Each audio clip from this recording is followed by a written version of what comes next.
Hey everybody, Kevin Smolin with 2Q Lead Generation Strategies, and today what I wanted to do is just share a quick tip with you on how to generate more referrals from your past clients and show you one of the best ways of doing that.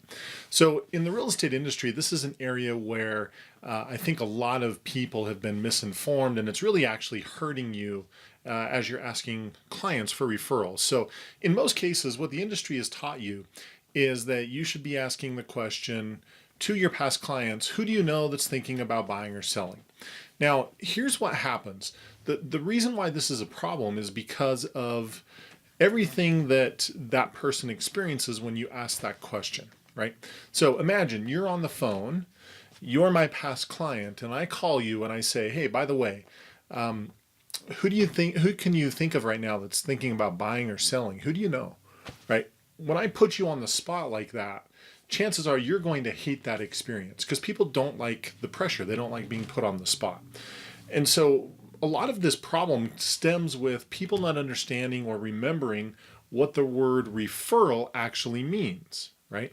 So if you go back to the dictionary, the actual definition of referral is a person whose opinion is requested sometimes refers the inquiry to another person or source of information.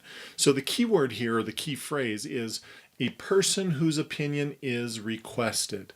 See, even if you ask that question to one of your past clients, right? Who do you know that's thinking about buying or selling? Even if they give you a name, they didn't give you a referral, right? Because that person didn't ask for your information. In other words, let's say you refer me to John Smith, right? If you and I hang up the phone and I pick up the phone and call John Smith, chances are he doesn't know who I am. He doesn't know why I'm calling. He doesn't know what I do for work. And so if that's the case, then that's really the equivalent of a cold call, right? And that's what people don't realize is that even if I got a name, it's certainly not a referral, right? A referral is when he requests, who do you know that's a real estate agent that's good at what they do? Okay. And if you were telling me that is a referral because he's requesting that. See, if I were to pick up the phone and call him, he has no idea who I am. So not only did you not get a referral, but it also comes at the expense of the relationship. See, if I keep putting you on in pressure like that, where I'm asking you for a referral over and over and over again, you're going to hate it to the point where the next time you see my caller ID show up on your phone, you're probably not going to take the phone call. And if we see each other socially, you're probably going to ignore me or push me off. But the bottom line is it hurts that relationship. So I damaged the relationship, and I did it at the expense of getting a name. I didn't even get a referral out of it.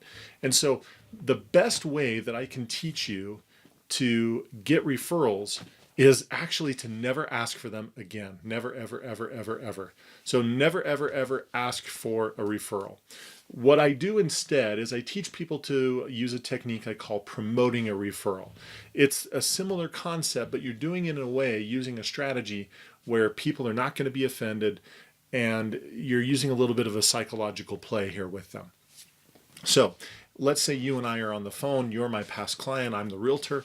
So at the end of the phone call, instead of me saying, who do you know that's thinking about buying or selling? What if I instead said something like this to you?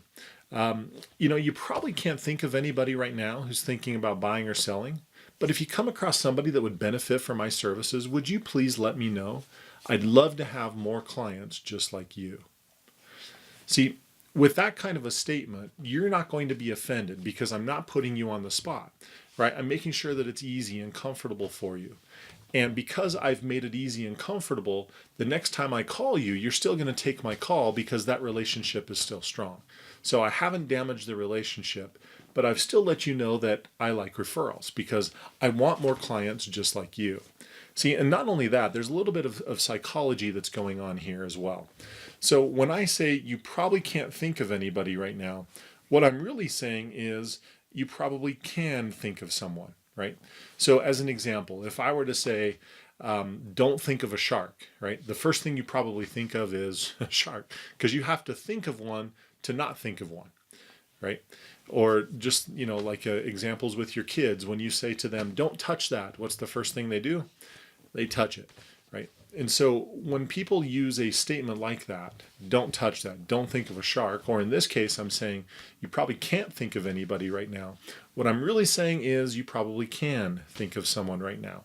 And it's funny, when you use that kind of a language with people, it's actually surprising how many of them will say, well, it's funny you say that. I actually can think of somebody, right? And so you're creating this environment where you're letting people know that you accept referrals and that you want them, but you're doing it in a way where it's genuine. You're not putting pressure on people and saying, give me a name, give me a name, give me a name, like so many people teach in the real estate industry. I've talked to countless agents, and they say that when they've used that technique of, who do you think of, who can you think of that's buying or selling? They're like, people stop talking to me. They don't want to see me anymore, and they're damaging all these relationships. So again, the single best way that I can teach you to get referrals from your past clients is to never ask for them again. Take care of that relationship, and they'll want to keep doing business with you in the form of them buying other properties, as well as in the form of them referring people as well. You've just got to create that environment where they know that you accept referrals without putting people on the spot. And that's what I call promoting a referral. So that is this quick little marketing tip to help you get more leads, more business, more referrals as a real estate agent. This is Kevin Smolin with 2Q Lead Generation signing off, saying we'll see you on the next video.